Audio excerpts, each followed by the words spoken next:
Nah guys, kembali lagi di channel Aprisitorus, di mana channel ini akan memberikan diri kamu suatu informasi baik dari pekerjaan, asmara, keuangan, serta kehidupan diri kamu secara general. Sebelum saya memberikan suatu informasi dari berbagai aspek yang barusan saya katakan tadi, saya juga mengingatkan kepada teman-teman, informasi yang saya berikan terhadap diri kamu bukan suatu acuan untuk kamu ambil dan untuk kamu terima. Saya hanya bisa memberikan diri kamu suatu informasi berdasarkan kartu yang saya pegang ini. Diri kamu hanya bisa berencana terhadap kehidupan kamu, akan tetapi di balik dari informasi dan perencanaan tersebut, lagi-lagi yang menentukan adalah Sang Pencipta. Sebelum saya mengambil satu persatu kartu yang saya pegang ini secara acak, saya juga mengingatkan kepada teman-teman apabila ketemu dengan channel saya agar menekan tombol subscribe-nya dan menyalakan loncengnya supaya next video saya lebih semangat untuk memberikan suatu informasi baik terhadap kondisi energi kamu, manusia yang selama ini kamu prioritaskan, serta pihak ketiganya. Oke Wak Geng, kali ini saya ingin mengarah terhadap pihak ketiga. Hanya sekedar ingin mengarah dan ingin mengetahui bagaimana posisi pembawaan energi yang dimiliki oleh pihak ketiga untuk satu hari ini di dalam komitmen terhadap manusia yang meninggalkan diri kamu. Apa yang dipikirkan, apa yang dirasakan, dan apa yang ingin disampaikan oleh kartu yang saya pegang ini. Kita langsung saja. Saya akan mengambil beberapa kartu, di mana kartu yang akan saya ambil nanti bisa saja bersifat resonate, bisa saja tidak bersifat resonate. Semuanya saya kembalikan terhadap pola pemikiran kamu, semuanya saya kembalikan terhadap situasi energi yang kamu miliki untuk saat ini.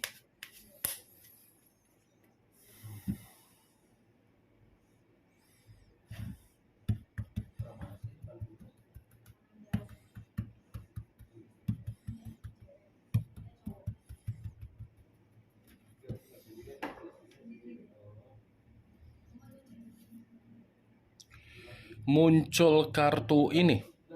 Sekali lagi saya mengatakan muncul kartu yang saya pegang ini, di mana kemunculan kartu yang saya pegang ini seperti memberikan suatu isyarat atau gambaran yang dimana gambaran tersebut berasal dari kondisi batin.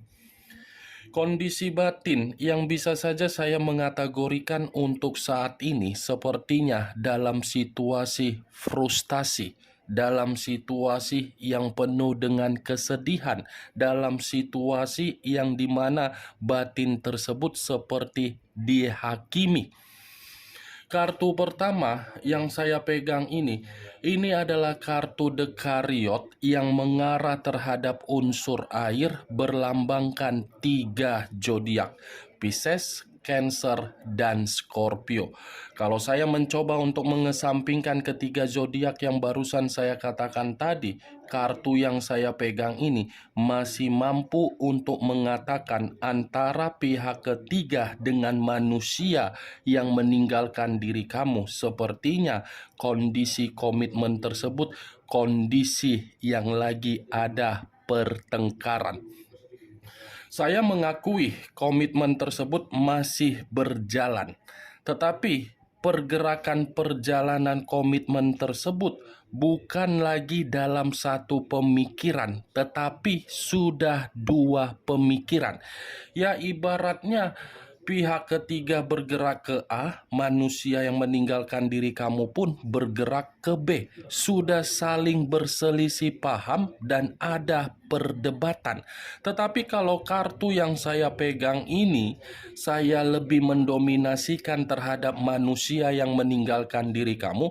Kemungkinan besar ini manusia seperti menyadari ada kesalahan yang dia lakukan ketika dia terlalu ambisius untuk mengejar pihak ketiga yang sedang dia prioritaskan. Di mana ketika saya mengatakan manusia itu menyadari kesalahan, kesalahan ini adalah ketika meninggalkan diri kamu, di mana ketika meninggalkan diri kamu, ternyata manusia itu belum bisa move on terhadap diri kamu. Saya mengakui manusia itu masih ada komitmen, tetapi komitmen yang saya katakan ini bukan berarti manusia itu tidak memperhatikan diri kamu dari jarak jauh. Dia masih memperhatikan kamu, dia masih berharap ada suatu bentuk perbaikan, dia masih menginginkan yang namanya suatu bentuk keberuntungan agar diri kamu ini bisa merasakan kepekaan di dalam kondisi batin yang dia miliki. Walaupun saya mengatakan dari situasi energi yang dimiliki oleh manusia tersebut, bukan berarti saya lebih acuannya terhadap manusia itu. Acuan saya dari kartu yang saya pegang ini kembali terhadap pihak ketiga, yang dimana pihak ketiga benar-benar sedang frustasi. Muncul kartu Four of Swords. Terdiri dari 4 pedang. Kalau saya mencoba untuk menarik satu pedang dari keempat pedang tersebut, satu pedang yang saya tarik ini seperti mengatakan kondisi pihak ketiga dalam kondisi yang mencoba untuk mengasingkan diri, di mana ketika mengasingkan diri, karena memang situasi pihak ketiga ini benar-benar sedang runtuh. Runtuh dalam arti apa? Komitmen yang mereka berdua jalankan seperti mengharuskan pihak ketiga merasa sangat lelah. Ada kondisi yang dimana pihak ketiga ini merasa ada titik kejenuhan atau titik kebosanan ketika mempertahankan komitmen tersebut terhadap manusia yang meninggalkan diri kamu. Titik bosan dan titik kejenuhan ini ada kaitannya terhadap situasi kebutuhan atau pencapaian di dalam situasi derajat. Awalnya komitmen tersebut seimbang. Awalnya komitmen itu saling memberikan kesestabilan, tetapi semakin dijalani, semakin membuat komitmen tersebut begitu sangat hambar. Muncul kartu Queen of Swords, raja atau ratu yang memegang satu pedang. Kalau saya mencoba untuk menarik satu pedang tersebut, pedang yang saya tarik ini pun seperti mengatakan pembawaan energi pihak ketiga lagi sensitif. Bukan hanya sensitif, tetapi ini pihak ketiga merasa manusia yang meninggalkan diri kamu tidak lagi memberikan karakter yang penuh dengan kejujuran.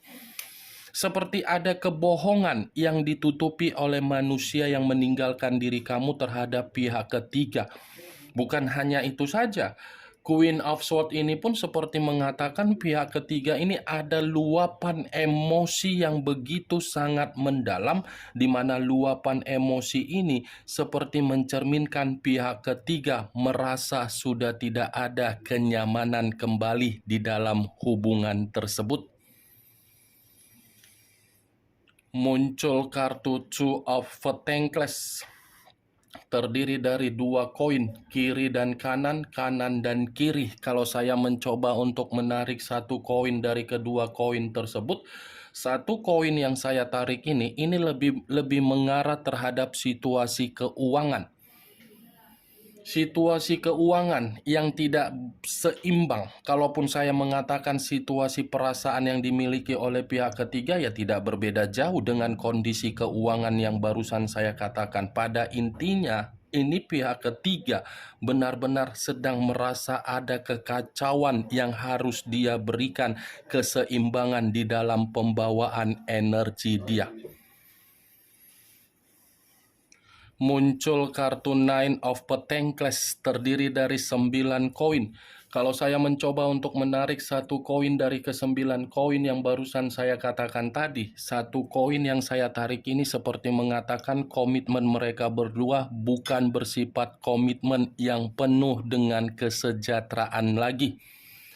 Sudah tidak berbicara secara keberuntungan dan sudah tidak berbicara secara kestabilan, karena memang Nine of Pentacles ini seperti mengatakan antara kedua belah pihak sudah tidak yakin untuk memberikan kepercayaan. Jadi kalau memang diri kamu masih mempertanyakan kenapa manusia itu masih memperlihatkan kondisi kebahagiaan terhadap pihak ketiganya melalui media sosial apapun itu hanya sekedar umpan yang sengaja dia berikan terhadap diri kamu, di mana ketika umpan yang dia berikan terhadap diri kamu itu memancing kondisi emosional kamu. Itu dia geng, hanya memancing kondisi emosional kamu secara psikologis kamu. Karena dia paham, orang yang meninggalkan diri kamu ini paham. Dia paham ketika dia mampu untuk mengendalikan pemikiran kamu. Apakah dengan perbuatan seperti ini bisa menyedot pembawaan energi kamu, atau apakah bertindak seperti ini mampu untuk membuat diri kamu merasa cemburu?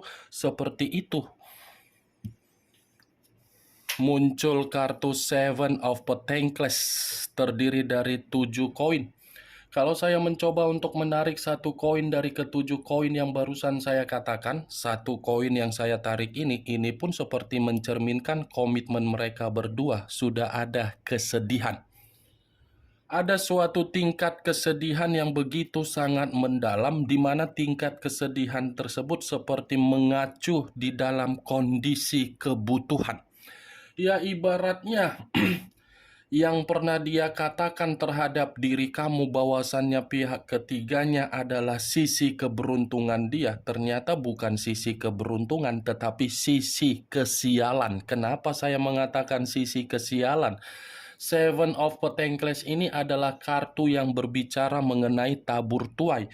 Apa yang pernah dia tabur terhadap diri kamu, nyatanya dia tuai dari pihak ketiganya. Tetapi pihak ketiga pun apa yang pernah dia tanam sehingga dia mengambil kebahagiaan kamu, justru pihak ketiga pun menerima resiko dari manusia yang meninggalkan diri kamu, yang dimana manusia itu sudah tidak ingin bertanggung jawab. Muncul kartu Five of Cups terdiri dari 5 cawan. Kalau saya mencoba untuk menarik satu cawan dari ke-5 cawan yang barusan saya katakan, satu cawan yang saya tarik ini pun masih mengatakan kondisi pihak ketiga seperti kondisi yang penuh dengan penyesalan. Penyesalan dalam arti apa? Karena memang kondisi kebutuhan tidak berbicara. Ini 5 cawan, seperti ada niat untuk meluapkan kondisi kesensitifan, tetapi pihak ketiga merasa ketika dia ingin meluapkan kesensitifan tersebut, pihak ketiga merasa takut. Itu yang saya lihat dari kartu 5 cawan ini. Muncul kartu Four of Cups, tadi 5 cawan, sekarang 4 cawan. Kalau saya mencoba untuk menarik satu cawan dari ke-4 cawan yang barusan saya katakan, satu cawan yang saya tarik ini pun lagi-lagi seperti mengatakan pihak ketiga sudah bersifat bodoh amat di dalam komitmen tersebut. Sudah acuh tidak acuh, sudah bersifat skeptis, sudah bersifat apatis dan skeptis. Dalam arti apa? Karena memang pihak ketiga sudah benar-benar frustasi. Tidak percuma kartu pertama yang keluar tadi adalah kartu The Chariot, yang dimana saya mengatakan komitmen itu lagi bertengkar. Muncul kartu Eight of Wands, terdiri dari 8 tongkat. Kalau saya mencoba menarik satu tongkat dari ke-8 tongkat yang barusan saya katakan, satu tongkat yang saya tarik ini pun seperti mengatakan komitmen mereka berdua, komitmen yang lagi mengambang. Seperti bersifat sudah digantung, seperti sudah tidak memiliki kepastian, seperti sudah tidak memiliki kepuasan, seperti sudah tidak menerima tanggung jawab, mengambang. Dikategorikan stabil, tidak. Dikategorikan maju, tidak. Dikategorikan sulit untuk ditinggalkan, tidak. Masih berjalan, tetapi kedua belah pihak ini sudah tidak memberikan kepercayaan. Itu yang saya lihat dari kemunculan 8 tongkat ini. Muncul kartu Ten of Pentacles, terdiri dari 10 koin. Kalau saya mencoba untuk menarik satu koin dari ke-10 koin yang barusan saya katakan tadi, ya lagi-lagi ini berbicara secara kemakmuran, yang dimana kemakmuran ini tidak mengarah terhadap keuangan. Itu yang saya lihat, 10 koin.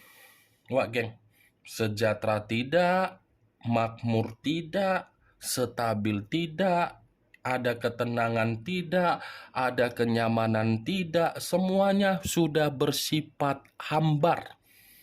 Karena bagi saya kedua belah pihak ini memiliki karakter yang aneh. Yang satu membutuhkan atau tidak pernah merasa puas dalam segi nafsu, yang satu hanya memanfaatkan ketika manusia yang meninggalkan diri kamu mementingkan nafsu. Berjalan sesuai dengan nafsu, tetapi nafsu tersebut bersifat keuangan. Kemunculan kartu Ten of Pentacles sebagai kartu terakhir yang ingin saya katakan terhadap diri kamu, dan sebagai kartu kesimpulan yang ingin saya sampaikan terhadap diri kamu. Bagaimana, Wak Geng, dari apa yang barusan saya katakan tadi? Apakah bisa masuk secara logika kamu atau tidak?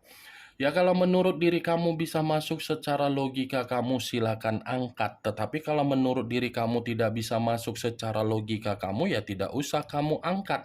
Anggap saja apa yang saya katakan tadi hanya sekedar gibahan yang tidak berfaedah, gibahan yang tidak masuk akal, gibahan yang tidak berkualitas. Setidaknya dari beberapa kartu yang saya pegang ini, kamu mengetahui apa isi dari kartu tersebut.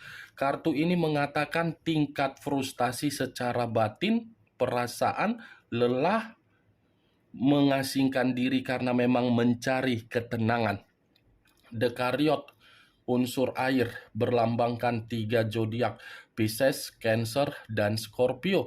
Kamu tinggal menentukan di mana unsur kamu, di mana unsur manusia tersebut, di mana zodiak kamu, dan di mana zodiak manusia tersebut. Ingat, saya tidak memberikan diri kamu suatu bentuk sugesti agar sugesti tersebut bermain secara pemikiran kamu. Semua tergantung bagaimana pemikiran kamu untuk menyikapi dan merespon apa yang saya sampaikan tadi. Yang positif ambil, yang negatif buang. Sekian dulu informasinya. Salam kartu tarot, salam zodiak.